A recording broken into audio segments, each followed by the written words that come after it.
Dr. Dhruva Gulur is a man of many hats. He's a board-certified family doctor, a rapper, an MBSR course-certified mindfulness expert, and more. That just scratches the surface of it. Dhruva's story is truly an inspirational one. In this episode, we explore his journey from being a troubled kid who was arrested multiple times to becoming an MD, and how music was an outlet for him that kept him afloat all throughout many of those years. I really enjoyed this conversation. I think you will as well. So let's get right on into it. This, of course, is the Meaning Movement Podcast. It's a show about work worth doing. I'm here to help you level up your life, your income, your career, to help you get more of the results that you're seeking from your work and the things that you're applying effort to. I'm your host, Dan Cumberland, today with guest Dhruva Gulur. Stay with us.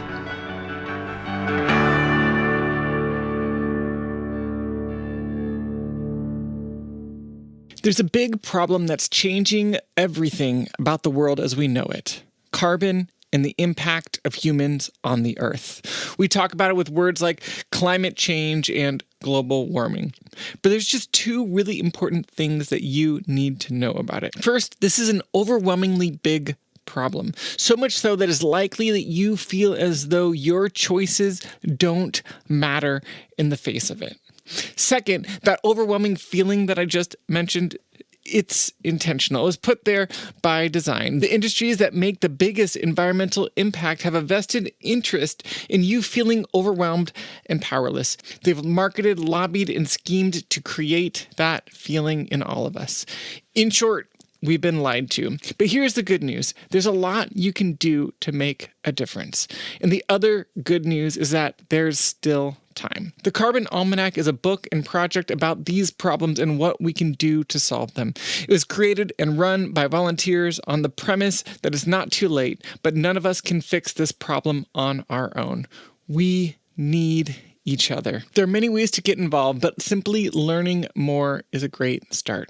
Here are 3 steps you can take. First, go to thecarbonalmanac.org and sign up for the Daily Difference emails. They give you a short thought and a practical action that you can take alongside thousands of others every day. Second, get the Carbon Almanac book. It's full of facts, articles, graphs, and art. It's beautiful and fun to engage with. It's all footnoted and fact-checked. And importantly, it's made by volunteers whose only agenda is to solve these systemic issues. You can find it wherever books are sold. Finally, since you're listening to a podcast, search for the Carbon Almanac wherever you're listening. You'll find the Carbon Almanac Podcast Network and a few shows featuring expert insight, discussion, inspiration, and ways to take action. There's even a show just for kids. Do what appeals to you. Just do something. There's still time to make a huge difference in the future of the planet, but we can't solve this on our own. Join us. Dhruva, thank you so much for joining me. Welcome to the Meaning Movement Podcast. Yeah, thanks for having me, Dan. I appreciate you taking the time to, ask me some questions, and I get to inspire from you. And I love it. I love it. Well, the question I like to jump in with is, how do you begin to talk about the work that you do? I think that I have really done a good job of complicating my life with trying to make things. Yeah, I know it's so easy to complicate your life and to try to make things black and white in an area that's very gray. There's a couple of things that has really helped me fulfill my inner desire, and that is to do something greater than myself, which could be even showing compassion to somebody who's on the road when they're doing road work, because some people will curse them out or whatever. It could be smiling at a barista stand, or it could be seeing a patient. And that's doing something that's greater than me, which fulfills my inner desire, as opposed to doing something that's desirable. Yeah, I love it. I love it. Let's break down just kind of what are all the facets of your life? You've got a lot going on. Tell me all the things that you're up to. Yeah, I do have a lot going on. Yes. And what happened was after my mother passed away about 14 months ago, really things got into perspective. Like, what is going on? What is the meaning of my life? What is my purpose? And who am I exactly? And I had kind of understood these things because I've been to therapy over the last 6 years. And, I've done CBT, DBT, and EMDR, and I'm continuing to go to therapy. But after my mom died, I'm like, okay, I have all of these things that has happened to me. What am I going to do with my life now? And I started getting into the practice of mindfulness then. And then I started understanding how important it is to be able to brush my teeth, be able to, not have swelling in my legs, not have somebody have to feed me. I mean, I could go to the bathroom without problems. And then I realized that there's something much more greater to this life. And that's when I started pursuing my music a little bit more, which is based on self love and personal development. And also, I started doing some speaking, and I've been speaking at various places to try to just be myself.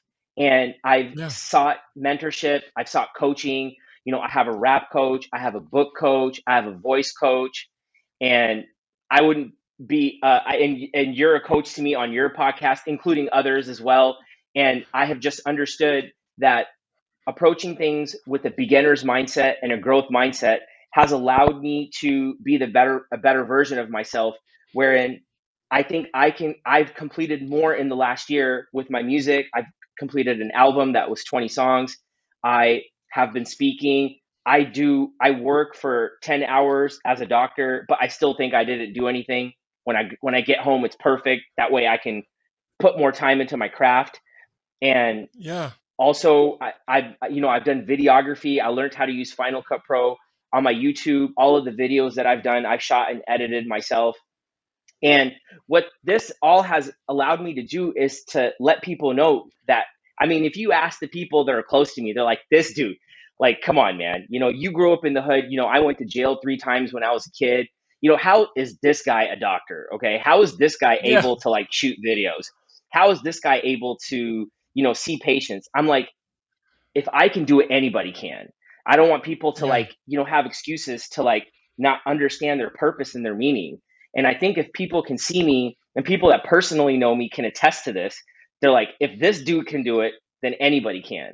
And that's kind of what my biggest like thing is right now, is to try to inspire. And my thought as a whole, to answer your question in general, is to not motivate or give advice. I'm like, this is what happened to me. You can Yes. look at the story, you can see what I did, and it may or may not benefit you. But that is like Yeah. that overall encompassing. You know, One last thing I'll share is, I don't know if you know who do you know who Tech Nine Strange Music is? No, I don't. Yeah, I just did a show with them. I'm on a tour with them, and I just did a Sweet. show just this past weekend. And I'm like, lastly, some of these things, I think people who want to see that find their meaning are scared. And I think that there's no such thing as fear. I want to be able to channelize and honor fear. And what that's allowing me to do, is allowing me to express myself, because I love it. I, I want to be who I am, and I'm tired of that. I've cried so Yeah. much over me not being who I am. Hmm. So So tell me, like, how do you? Well, so you're an MD. You're rapping. You're doing speaking. All of this. Let's just rewind a bit, because I know that you had a rough years growing up. You had some rough patches in there. Like, maybe just kind of, for listeners, narrate some of your journey, some of your younger years, and then also your journey into being a MD. yeah, thanks, Dan, for that question, because each time I recite it, I'm like, wow, did this really happen? It happened. Yeah. Well, Yeah. I grew up. I was born in Juneau to immigrants. My parents came from South India, and they met singing on a radio station. So it's a very beautiful story. They were on Wow. all India radio. My mother had a record deal. My dad was singing in like small movies and stuff. So it was one of those like Tinseltown like weddings in I South love it. India. And yeah, that was beautiful. Yeah. And then we moved here. They immigrated. I was born in Juneau, and up until 7, I lived there. And my dad, he had narcissistic personality disorder. My mom had schizophrenia, and my brother was finding himself. And I mean, what I would have considered trauma today, I consider inspiration. But Mm. it was traumatic. I still, my first memories was, being abused by my dad. Me being in Mm. domestic violence shelters with my mom in Juneau. Imagine, like, one of two Wow. Indian families in Juneau. Yeah. Yeah, I mean, you're like the Indian guy in Juneau. Everybody knows who you totally. are. And everybody started to get to know my dad too. And that's that beginning part. And I had some extended family from India. My grandma was taking care of me. My mom had some resentments towards her and my dad, just like the cycle, that was happening. Yeah.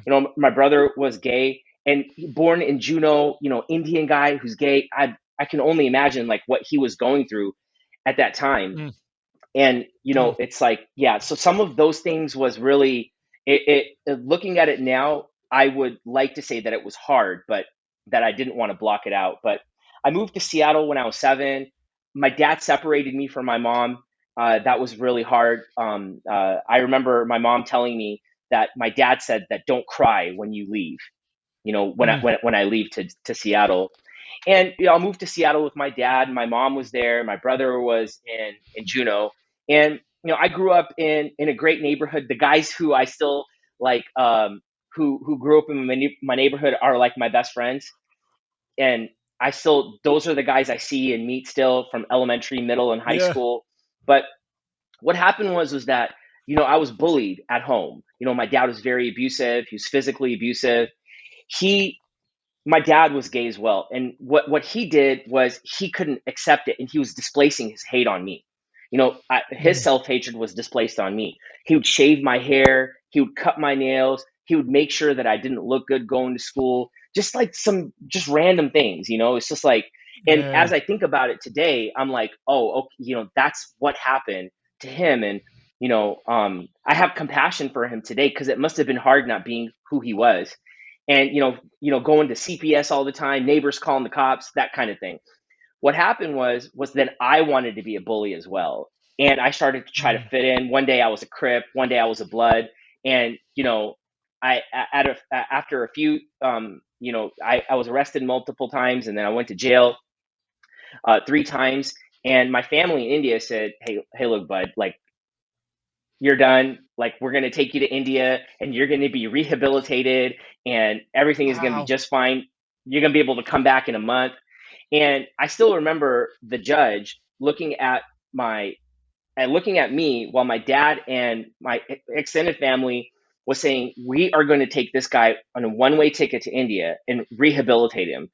And Yeah. that's exactly what happened. Well, what happened was I went to India, and they took my passport away. And in a month, I was like, hey, look, can I get my passport back? I'm about to go home. They're like, what do you mean? Like, what do you mean? Like, you don't have your passport anymore? And I'm like, and then I slowly began to think about it. I'm like, well, it wouldn't have mattered anyways, because I had no money, number one. Number two, I had no place to go, because at the time my Yeah. mom was institutionalized.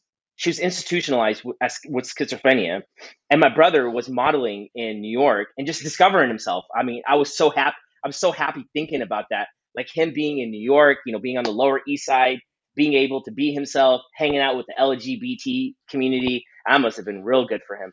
So, like, some of these things was the dynamic. I had nowhere to go. And then in Yeah. India, what it is in order to be cool at the time here, you got to study. I mean, you got to wear good clothes, blue colors here, red colors there, baggy clothes, spiked hair. In India, you got to study. That's how you be Mm. cool in India. I wanted to Yeah. be cool. So what I did was I studied 8 hours every day for 2 years in undergrad, and wound up getting 7 scholarships into med school.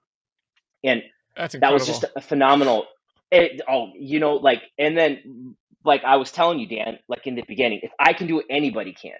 It's just the opportunities are Yeah. presented in various ways to people, but it's about capitalizing on them and having this relentless, like, pursuit to life. And just to Yeah. share one thing with you, I remember looking in a mirror, and I was like, this is much more bigger than me.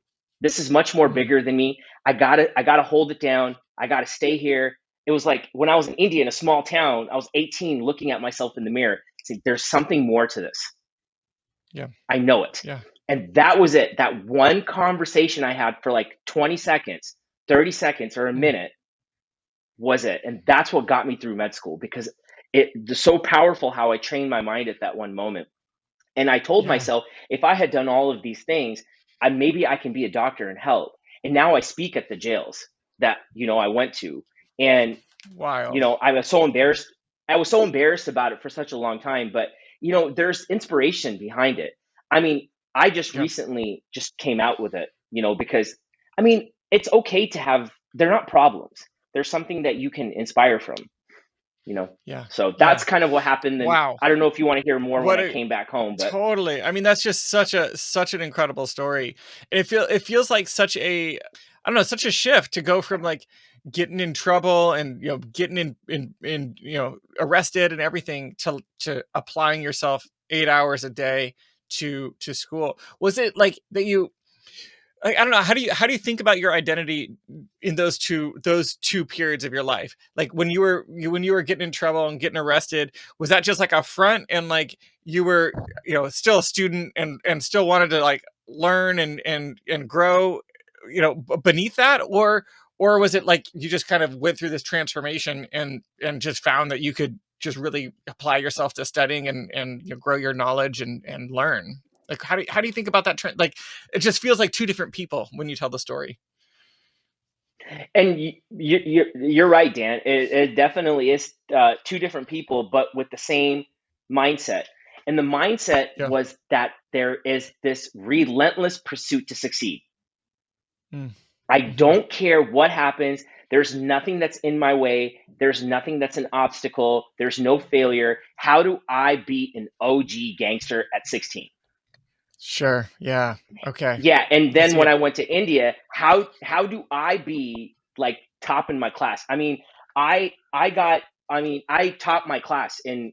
You're talking about a guy who's like coming out with like, I wasn't going to school, there's times that I got straight A's when I was in middle school, and it's not like I got straight F's, but they weren't they were embarrassing grades, okay? Yeah. And going to India, the thing is that it's all the same mindset. The mindset applied there and here. Mm. It's that, Yep. I wanted to be the best. And Yep. whatever it was that I was entering, it was going to happen no matter, and nothing was in my way. I see it. Yeah, I see Yeah. it. That's Mhm. super super interesting. Almost like you're just applying the same mindset to a different game, right? It's whether it's the game of succeeding on the streets or succeeding in school, and no matter what, you're gonna make it to the top. It's kind of what it sounds like. Yeah, definitely. Yeah, I would Yeah. say that, and as I'm talking to you, I'm realizing this. Yeah. Like, Yeah. as I'm talking to you, because I was embarrassed about the whole thing.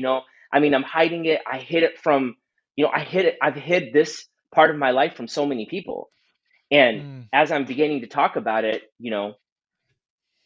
Yeah. Yeah, that's great.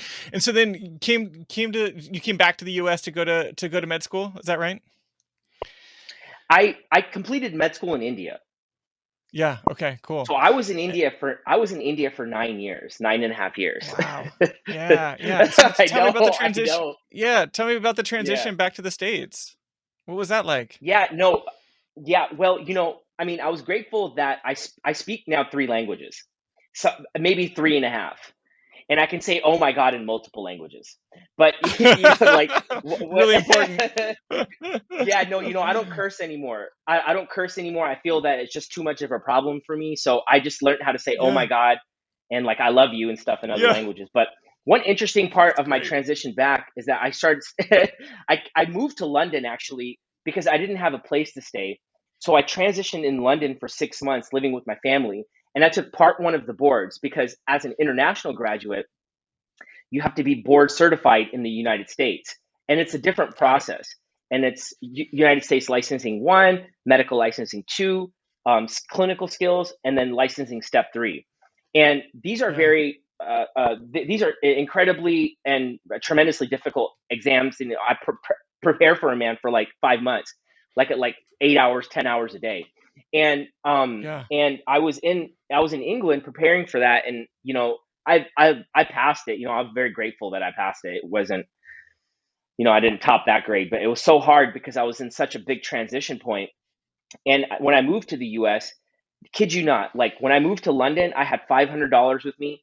My dad is somewhere, my mom is institutionalized, and my brother, unfortunately, is doing alcohol and drugs at the time. So I had no family. But there were some Yeah. guys that I had met in India that I went to school with who allowed me to stay with him in Comac, New York. So I lived in Comac, New York. I came to London with 500, and then I came to New York with $500. And Wow. I remember coming, but I had a place to stay. I had food, I had a Yeah. place to stay that was rent free. Yeah. And the plan was for Yeah. me to do my steps, CK, clinical skills, step 3, and get into residency, which took 4 Mm. years. And Yeah. I remember going in New York Penn Station, and I was coming from Comac to New York Penn Station, and then I saw this person with like earbuds and they had headphones coming down to like this little contraption, that's like maybe 2 by 4 inches or whatever. At the time, I did not know what it was, and I'm like, America has made a lot of advancements. This is great. As I'm eating Taco Bell and eating a Reese's that I haven't had for years, I'm like looking at this this person with this thing in her ear with this little contraption, and I'm like, America has made a lot of advancements, haven't they? And for the hearing impaired. So I was very grateful to see this, and then I saw it Yeah. again, like in a couple hours, and then I asked the third person, I'm like, "What is that?" And they're like, "It's an iPod." I'm like, "Oh my god, dude! I didn't.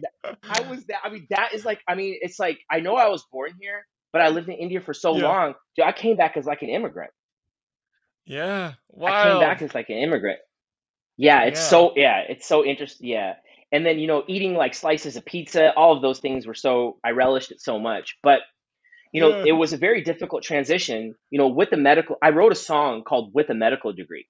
With a medical Mm. degree, I walked 2 miles to work at Macy's. I walked 2 miles to work at a pharmacy. I worked at a call center with a medical degree. I worked as a teacher for step one. And I think a lot of international graduates do this. I'm not special, Yeah. but it's something that I think that we don't talk about as doctors. Everything is just great. Okay. I passed all my Yeah. exams, bro. I topped my class. How much did you get on your boards? Oh, I did great. You know, Yeah. Nobody talks about like because as we talk about like what people perceive as failures. I just Mm. perceive it as it just took me more times. So I don't even have that word in my Yeah. vocabulary. And Yeah. and but as a doctor, everything's perfect though. So, the 4 years, I just started talking about the 4 years just recently. Because after my mom Mm. died, I told you, I'm like, I'm done. I can't do this anymore, man. I Yeah. can't like hide behind this facade of like this perfect doctor. There's no such thing, first of all. And the second thing Yes. is that I think that I am speaking on behalf of all professionals, you know, like, Yeah.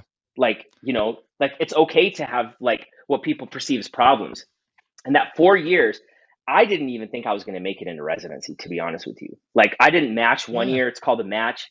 Yeah, people call it this demoralizing process for international graduates. And 4 years after medical school, I got into residency in Omaha.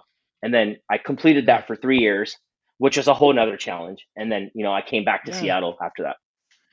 Man, what a journey. And just like, and I've heard people talk about just the immigrant experience for highly trained professionals, medical, medical or even scientists, other, people who have advanced degrees when coming to the States, and how just like, I think you used the word demoralizing, like how demoralizing, frustrating it is to like have all of this knowledge and experience and not be able to apply it, and instead having to work jobs like you worked, right?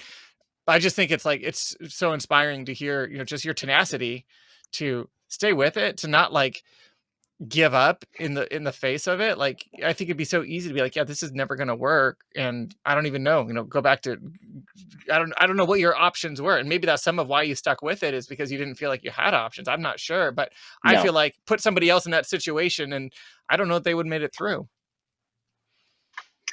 Yeah, like I'll tell you what, like, when I hear this and I hear people talking about it, it does feel good. You get these dopamine hits when you're like, man, I Yeah. can't believe, I did that. But I didn't know another life.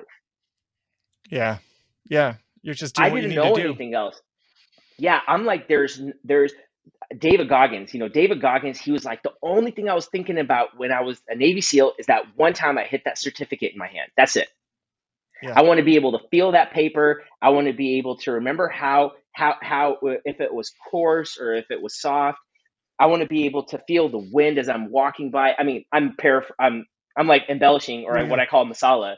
I'm like putting masala on the story, but but that's that's exactly what I thought about. I'm like, man, I can't wait to put my stethoscope on that first patient. That's all I was thinking. Mm. I Yeah. wasn't thinking big time. I wasn't thinking like big, Yeah. I'm like, this Mm. is what needs to happen. There's nothing else that I'm going to do. I'm going to get this Yep. no matter what. And I really Yep. never had the word can't in my vocabulary. Can't didn't exist. Yep. Won't, don't, Yep. never existed. It was I will. Yes. It was I I love can. that. And you know what? The can movement started with I can run for 2 miles. Let me run for 2 minutes first. I'm gonna run for one Mm. minute first. You know what? I know Mm. I've gained like 60 pounds during that time. Let me try to lose 1 pound a week. I never made like Yeah. big goals ever. I would always make small ones. They were always small. Mm. Yeah, but Yeah, consistent, right? Like day in, day out, you stick exactly. with it. And I think Exactly. that's some of the benefit of small goals, right? You set too big of a goal and then you miss it and then you give up, right? But by setting a goal that's achievable, the next, I'm a runner myself, and I know how like you play these mind games when you're on a long run or when you have a big Oh, hustle. It's like I just got to make it to that corner, and then I'm going to turn, and then you turn. You're like, okay, I got to make it to this other. I was, the next obstacle or whatever. Now you do some long runs where it's like I can see straight ahead for 4 miles, this perfectly straight. Like it's like this is grueling. I don't want to be on. I don't want to be running straight for for the next 30 minutes. I need obstacles. I need something else to focus on to break that big goal up into these small bite-sized pieces of what you're talking about, which is great. So fast forward to like today, or maybe like when you started your practice, right? You got through residency. Like then what's next? What have you done as a doctor? What has that part of your life looked like? I was hiding. That's what when I think about it, people are like, dude, this guy's successful. He came from the hood, and it's literally like if you go look and if you look at my music videos on, because I'm like just working through all of this. Incidentally, I did not know I was, but some of the music videos that Yeah. I shot were places that people got shot in. I mean, I don't call a lot of people friends. I mean, there were three friends, two friends that got murdered when I was younger. And the place that I grew up in Renton, in the Vista neighborhood, that whole place is shut down now due to crime, violence. And I mean, you're talking like a big strip mall, you know? We're talking Yeah. like, the CA part of Capitol Hill. Like the whole thing is like done, it's like shut down. And Yep. I shot a music video there and I'm like, man, I was here, like, and then I come from this to this, and people are like, wow, Dhruva, he came back and he did this. And I'm just in a state of overconfidence. And when I look back at it now, I feel that overconfidence is proportional to low self esteem. And it was just a dude who was Mm. hurting. I had low self Mm. esteem, I had low confidence, I hated myself because I just wasn't who I was. I was pretending to be Yeah. somebody else, like the doctor. No, I was just a guy who was hurting, but Mm. and this badge was there for me to go and show off to everybody that I'm okay. And then I Yeah. started drinking a little bit. I started drinking a little bit more, hanging out with people. I did a little bit of gambling. There's just all kinds of stuff. Maybe one day I'll tell all of the stories. Okay, Yeah. there are a Yeah. lot, but I mean, for this for the purpose of this podcast, and I mean, Yeah. I think that there's a lot to it, and I wouldn't call it embarrassing. It just may not be the right time for me to talk Yeah. about it. But Totally. what happened was, Totally. is Yeah. there was Yeah. a few instances that happened. I mean, it was not only drinking, it was eating too much, it was procrastinating. I call all pathology. It's all pathology, all Yeah. encompassing pathology. Not working out, gaining weight, drinking, whether it's smoking cigarettes, it doesn't doing drugs, it doesn't matter. I feel it's all the path of least resistance. And I Mm. was in that path of least resistance. Although, I was still Yep. working out, I was still doing whatever I thought that I needed to do to make sure that everybody knew that I was doing fine. And one day Yeah. I Yeah. realized that that there was this conversation that I had, and I still think about my ex-wife every day. If it wasn't for her, I wouldn't even be talking to you. Like, if Mm. Swati's out there listening, like, I love her. I'm so happy for her and her family. At the time, that would not have been the case. But, Yeah. she told me one time, she's like, "You're not a good person." And, you get defensive thinking about that, right? But that's the best place that I could have been. That's the best place that I could have been, that I'm not a good person. I'm not doing well. I have low self-esteem. I have low confidence, because now I'm somewhere. See, Yeah. now I've gotten somewhere. And then I started going to Mm. therapy. And I went to CBT, I went to DBT, and then EMDR over the next 6 years. And then it started, Yeah. and I started rapping about it, and I started singing about it. Yeah. And people started following some of that too, on my SoundCloud. And, I would rap here and there, in front of people, like like, as an example, I've been to Haiti 3 times doing mission work. I remember going and rapping there. I remember going and rapping, in front of some doctors, some, parties and things like that. And I would rap about That's these so things. great. But the interesting part about it was that it was all my own language. Like, people couldn't really Mm. understand how much I was hurting, but Yeah. when I would go to therapy, I would do homework and write music. And I'm like, man, Yeah. this is what's happening. Oh, whatever's happening today has nothing to do with the present day. It has to do with the resentments I have towards my dad. Okay, now Yeah. I'm getting somewhere, but this just took me Yeah. over 5 years.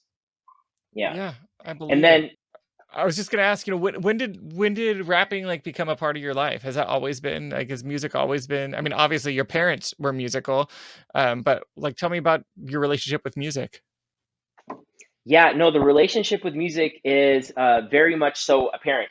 And my brother actually got a record deal into BMG Music Group for one song of his for $50,000. Nice. What they were going to do is put it on the radio, and they were going to play here. Let's see if I have it here. No, I have the mixtape somewhere here.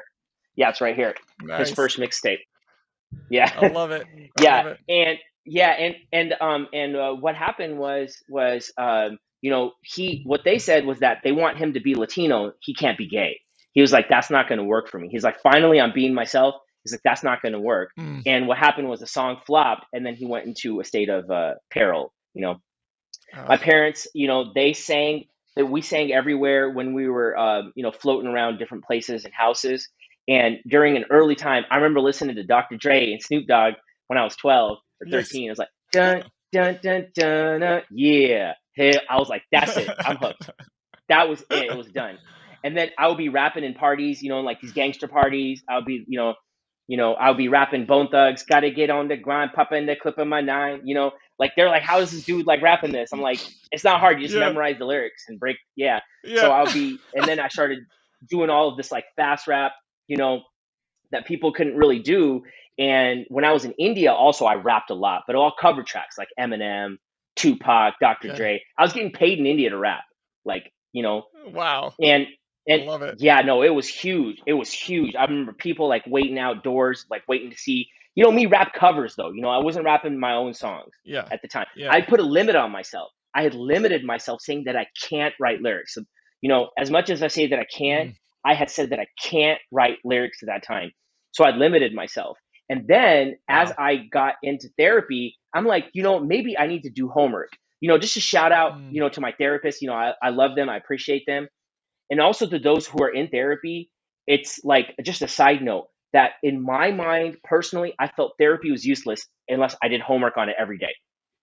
Hmm. It's just Mhm. not, it's like going to a personal trainer. Like, you can't just go to a personal Uh-huh. trainer and just And then not expect to work like be in out. shape. Yeah. Yeah. No, but being in shape starts from the first thought in the morning. Like, what is your first Yeah. thought in the morning? That's how you're going to be in shape, And Mm.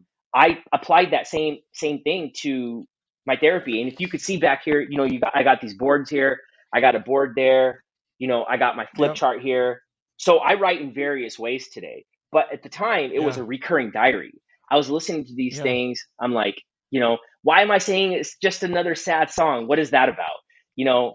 Why am I saying, if you don't like me, that makes two of us? Why am I saying these things? Mm. Am I protecting Yeah. myself? Yeah. I remember Mm. one thing I said is, I'm not going to settle because I'm lonely. And some of those things have carried over with me today. So that's how it really started. Yeah. Well, I just love how much your mind, like you said, your mindset, like when you said you can't, like how much we limit ourselves, how much the thoughts that we think dictate our actions, and that creates our life, right? And I think that's a big message that I'm getting from your story. I'm curious, like for you right now, like fast forward 5, 10 years, like where are you? Because I see these like parallels. It sounds like you've kind of are de-emphasizing your MD work and really pursuing the music stuff, or maybe not. Like, are you wanting to like just do both, in tandem, kind of grow both, or eventually, like, is the goal to like go full-time music, or like what does that look like? What's, where do you see yourself in 5, 10 years? Yeah, thanks for asking me that question. And yeah, sometimes I ask myself that too. And I have manifestations for the day, for the month, for the year. And I Yeah. have the manifestations that I have are a few things. I want to change the way the world thinks. And that's very simple. That I want to I want to be able to affect people. There's two things that I feel that can change the way the world thinks. It's judgment and lack of awareness. Judgment is otherwise parallel to hatred, and lack of awareness is ignorance. And if you can be aware of yourself with compassion and empathy, I think I can change the way the world thinks. And also, I want to be able to save a town from famine. I've been to Haiti 3 times. I want to be able to put filters in Haiti. My mom had schizophrenia. She was I only knew my mom for 11 years of my life. I took care of her for the last 7 years, and I've understood compassion and empathy through her. And with people what consider our schizophrenia, she just needed to be loved and understood instead of judged and hated. And with Yeah. those two things, you would not even know she has schizophrenia. And with that, I want to put money into foundations to do that. For our juvenile detention centers, I want to be able to tell them Yeah. that you need to be who you are and not be what other people expect you to be. And, in order to love yourself, you have to understand who you are, not flaws, just accept these things. And I also, love it. what I really want to do is, I'm looking at my board. I want to be able to also, uh, be myself. That's like the most important thing. And I'll get to like Yeah. the outlets. I want to be able to be myself, and I feel that vulnerability creates authenticity. And during some things and transgressions at work, people all know who I am. I had a breakdown at work. People know what happened to me. They understand that I was hurting because I was abused. I didn't have, my brother died 3 years ago, from drug use and overdose. I want to put money into the LGBTQ community. I want to be able to say, like, I understand, we talk about mental health awareness, but mind health awareness is accepting and understanding, what I call mind hygiene. Accepting, understanding without judgment, and doing it with compassion and empathy, which compassion and empathy could take years to understand. It's not like just a Yeah. definition. That's where I see Yeah. myself in the next 5 years, whether it's I love speaking, it. whether it's talking to one patient or rapping about it. I want to be able to deliver this message. And I feel that if I don't, then I will regret it. And I want to be able to extract every fiber from my body, everything, like every second, every minute that I can, to be able to do something that's greater than me. And I see myself I speaking to love it. masses. I see myself rapping to masses. My music, I don't curse. There's no misogyny. I don't. Yeah. I hate to even talk about that, as it's a stick. It's rap can be stigmatized, and Yep. when people listen to my music, they get a little surprised. They're like, okay, all right, Yeah. you're Yeah. intense, man. You're talking about self hate and Yeah. self love. I'm like, well, this is what it is. And I love and it. I never want to stop being a doctor. I can't do that. It's too rad. It's too awesome being a Yeah. doctor. So I I love it. see myself maybe doing like locum work, like contract work. I actually Yeah. have looked at working in jails and prisons, because there's a misunderstood Yeah. population. I want to Yeah. work in small towns that have destitute populations, work on reservations, because I've served Cool. 10% of the population, like the wealthy, football players, corporations, the white collar. I want to be able to do this for myself, to be honest. Yeah. I love it. Well, it just sounds like a really fun kind of, I don't know, parallel path. I hear you have, especially like these financial goals of things that you want to support. And I can see that being a doctor, especially, like, can give you some extra resources that, like, it's hard to make it as a musician, right? If you're just doing music, like it's the top, 0.01% that actually like can make good money as musicians. And so to have these two parallels, like that you love being a doctor, that you see you see how you're impacting people, you're focusing that on populations that you can really reach and make a difference with, which I love. And then you have your creative outlets to spread your message, which is the other goal that you have, which is just, it's really inspiring. I feel like sometimes we have these outlets or these different paths that run parallel, and they can feel at odds with people, and they're like, well, I wish I wasn't a doctor, I wish I was a rapper, or vice versa, right? But I just love that it feels like you've really embraced, like, I'm doing these two things and that's who I am, and that's just it's really inspiring. Yeah, there's a challenge with this too, because I go by Sublime Shine as a rapper and I go by Dhruva MD as a speaker. And I think I would love to, if somebody could comment on your podcast, or, like, save me. Like, what am I going to do here? Like, because I'll share with you here, Dan, with Sublime Shine. Sublime Shine, the way it came out is because I thought I was stupid. I'm like, why is these doctors are getting great patient scores, and why do I think I'm stupid? Why do I need to fit in?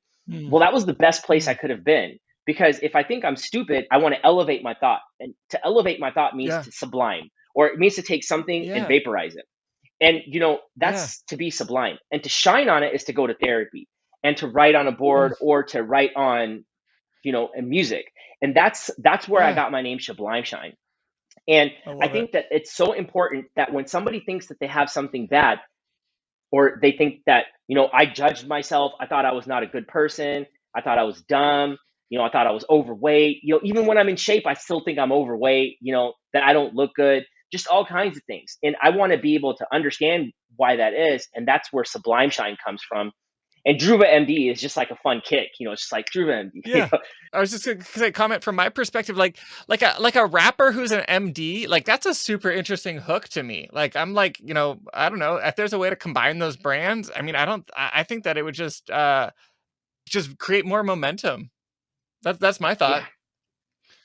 Yeah, for sure. You have the meaning movement is just like, that's it. It's just that ring, it's like, and if you guys, somebody could comment on your podcast and be like, hey, look, this is what I think, because it's all about, we have to be able to serve, we have to be able to serve our communities and our populations, mainly serve ourselves. I think a lot of the time, I'm serving myself with this. People have to understand that, I don't walk around judging myself anymore. And I don't make the day about me as a doctor. The day has nothing to do with me as a doctor. So when a patient comes in, that has nothing to do with me. Like, I'm not here to judge myself or them.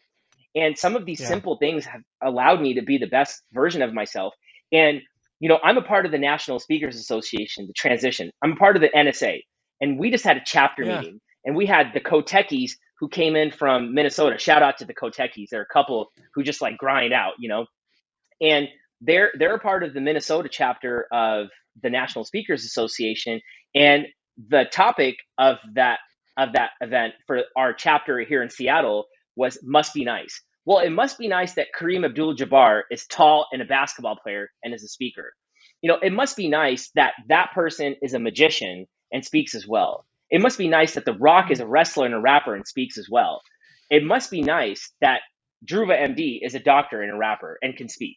So, trying to intertwine that and weave it in is like, as an example, I'm like, there's no such thing as a failure. If we have that mindset, it becomes a victim mindset and it becomes an I know mindset. Instead of that, let's talk about it not only from a growth mindset, let me take it a step further and call it a beginner's mindset. Now, I'll wrap that out. It is a failure if you never tried. It's not a failure, just took you more times. If you give up, you'll waste your whole life. So I don't know how that could weave in.